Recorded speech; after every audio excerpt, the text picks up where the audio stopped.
Assalamualaikum warahmatullahi wabarakatuh. Kita berjumpa lagi pada kesempatan kali ini pada bahasan chapter 3, meraih berkah dengan mewaris. Ya.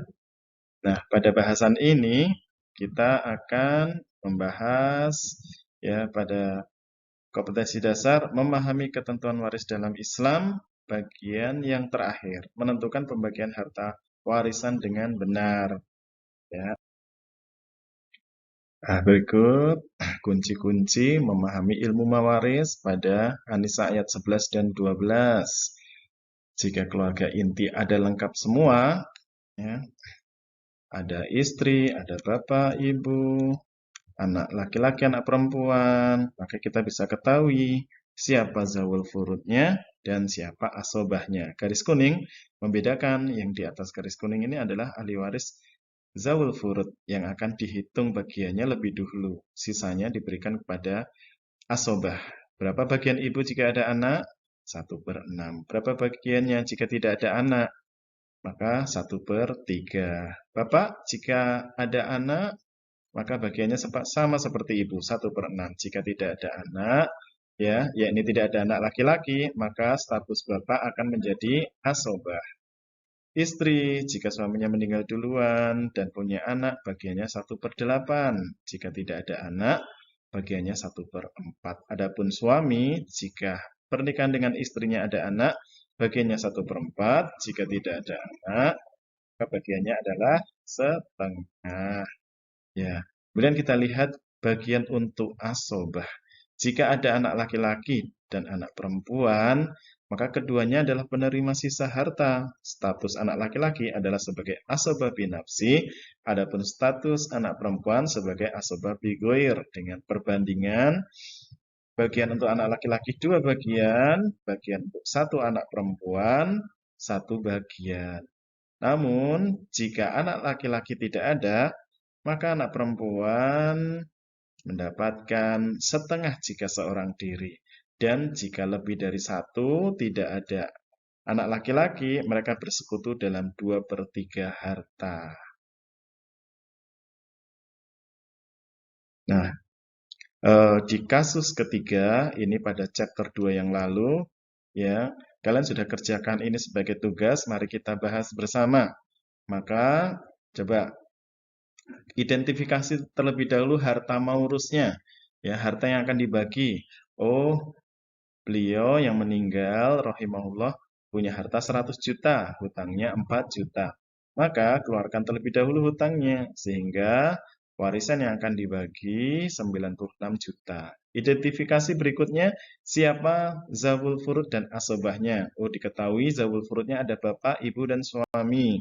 Adapun asobahnya 1 anak laki-laki, 3 anak perempuan. Bagaimana menghitungnya? Coba kita lihat. Mari kita hitung bersama. Ya, diketahui ya, keluarga inti lengkap ya. Ada ibu, bapak, ada suami istri, kemudian ini anaknya dengan statusnya masing-masing. Berapa bagian ibu? 1/6, bagian bapak 1/6, dan suami yang ditinggal mati oleh istrinya 1/4 ya. Adapun bagian untuk anak laki-laki 1 orang, ya, dia mendapatkan 2 bagian sebagai asobah binafsi. Adapun 3 anak perempuan sebagai asobah bigoir, ya, bagiannya 1-1. Mari kita hitung bersama. Jatah ibu kita hitung lebih dulu. Sebagai orang tua kita muliakan, ya. Ibu 1/6 dikali hartanya tadi 96 juta, maka ibu memperoleh 16 juta.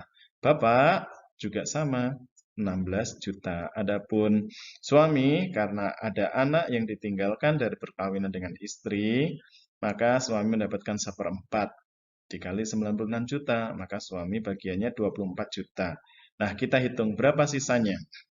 Ya, maka 96 juta dikurangi bagian untuk ibu, bapak, dan suami sehingga terkumpul 40 juta. Inilah harta asobah. Sisa ini diberikan kepada 1 anak laki-laki dan 3 anak perempuan. Nah, kita lihat berapa bagian anak laki-laki. Anak laki-laki 2/5 dari mana? Ya, jatah anak laki-laki 2, 3 anak perempuan, 2 ditambah 3 adalah 5. Maka bagian anak laki-laki 2/5 dikali harta sisa 40 juta, sehingga satu anak laki-laki mendapatkan 16 juta. Adapun satu anak perempuan, ya, dia mendapatkan 1/6 dikali 40 juta, sehingga 80 juta yang akan diperoleh oleh satu anak perempuan. Mudah ya cara menghitungnya? Nah, ini contoh penghitungan dengan cara manual, boleh seperti ini. Ya. Jika dihitung dengan KPK, coba perhatikan. Nah, ini lihat. Bapak 1/6, Ibu 1/6, suami 1/6. Ya. Maka KPK-nya 24, sehingga jatah Bapak itu 4/24, Ibu 4/24, suami 6/24. Jumlahnya 14. Ya. Maka ya, bagi warisannya 96 juta dibagi 24, maka ya per A-nya 4 juta. Tinggal 4 dikali 4 juta, maka Bapak menjadi 16 juta. Ibu juga sama, suami tinggal 6 dikali 4, 24 juta. Ya, kan 4 tambah 4 tambah 6 kan 14. Nah, sisanya berapa? 10. Maka satu anak perempuan itu 2. Ya, 2/24 ya. Seterusnya anak laki-laki 4/24. Tinggal dikali 4 juta. Ketemunya sama ya. Bisa dipahami semua ya. Alhamdulillah. Nah, menghitung waris itu ada dua keadaan, di mana lengkap zawul furud plus asobah, ini yang sudah kita bahas di kasus-kasus sebelumnya. Namun ada juga bisa terjadi jika ahli warisnya itu hanya zawul furud saja. Tentu ini tidak akan habis dibagi. Maka ada dua cara untuk menyelesaikannya, yaitu dengan aul dan juga dengan rod. Apa itu? Kita bahas setelah ini. Nah, apabila harta pewaris tidak habis dibagi atau terdapat kelebihan, ataupun terdapat kekurangan dalam pembagian di mana pembilang dan penyebutnya tidak sama, maka masalah tersebut bisa dipecahkan dengan cara aul dan rod. Ya, apa itu aul? Ya, dan rod. Aul adalah untuk penyelesaian kekurangan dalam pembagian harta waris. Ya. Kemudian kalau rod merupakan metode untuk menyelesaikan kelebihan dalam pembagian harta waris. Apa itu kekurangan dan kelebihannya? Coba kita. Nah, prinsip aul dan rod itu seperti ini. Misalnya ada kasus 7/6. Contohnya apa itu?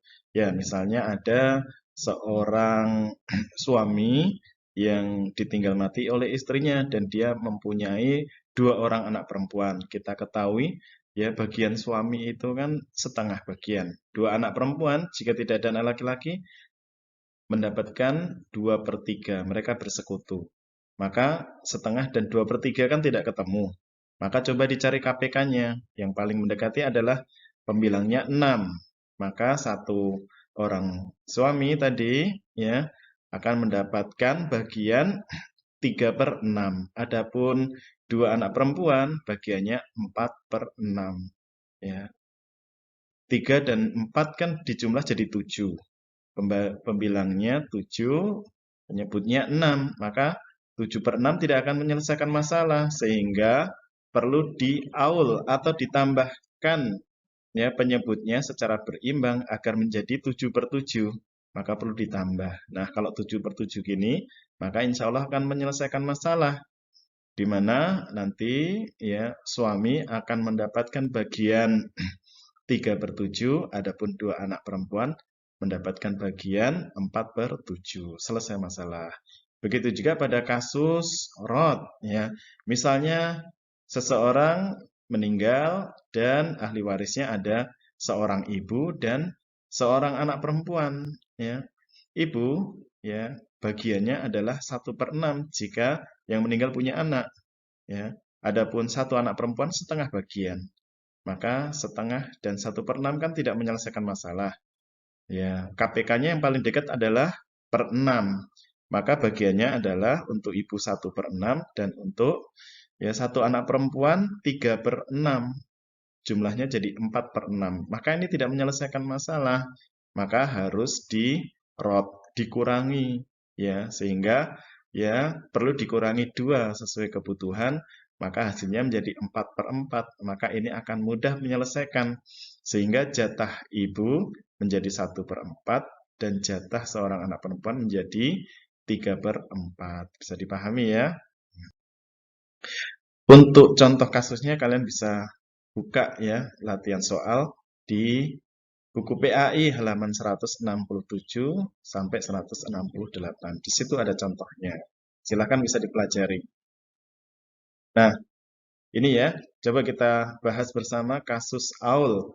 Ada yang meninggal ya dengan ahli waris seorang suami dan 2 saudara perempuan sekandung. Harta yang ditinggalkan 42 juta. Pertanyaannya, hitung berapa rupiahkah bagian masing-masing ahli waris, kerjakan sesuai dengan kaidah fikih mawaris. Mari kita kerjakan bersama.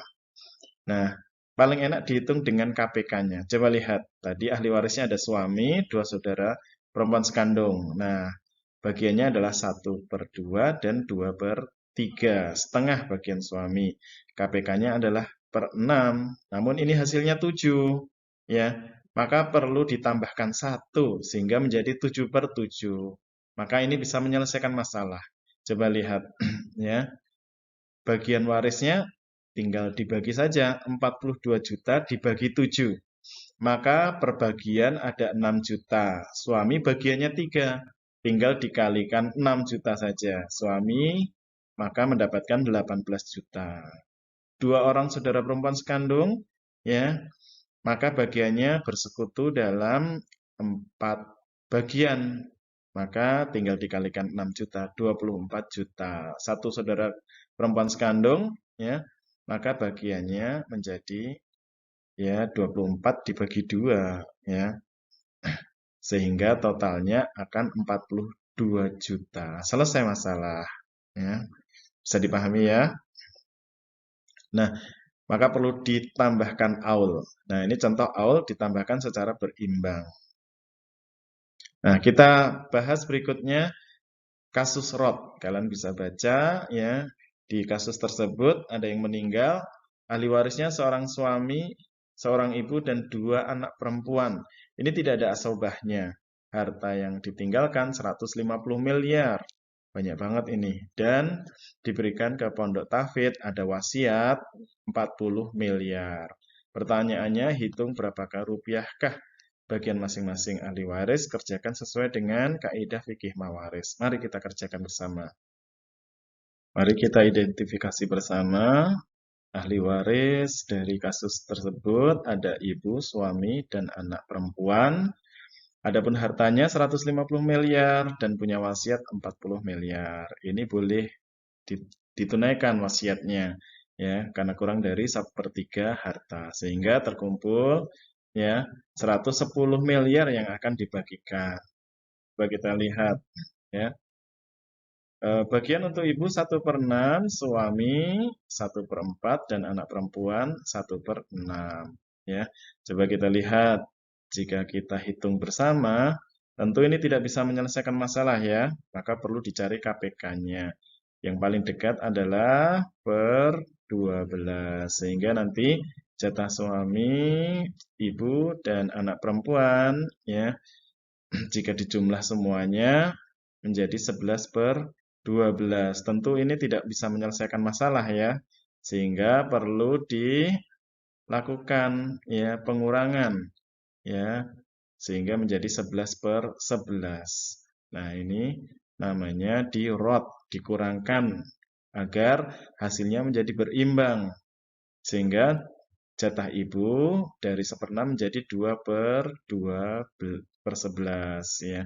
Adapun jatah suami dari 1/4 menjadi 3/11 dan jatah satu anak perempuan dari setengah menjadi 6/11 bagian. Dan mari kita hitung bagiannya untuk ibu menjadi 20 miliar dan bagian untuk seorang suami 30 miliar.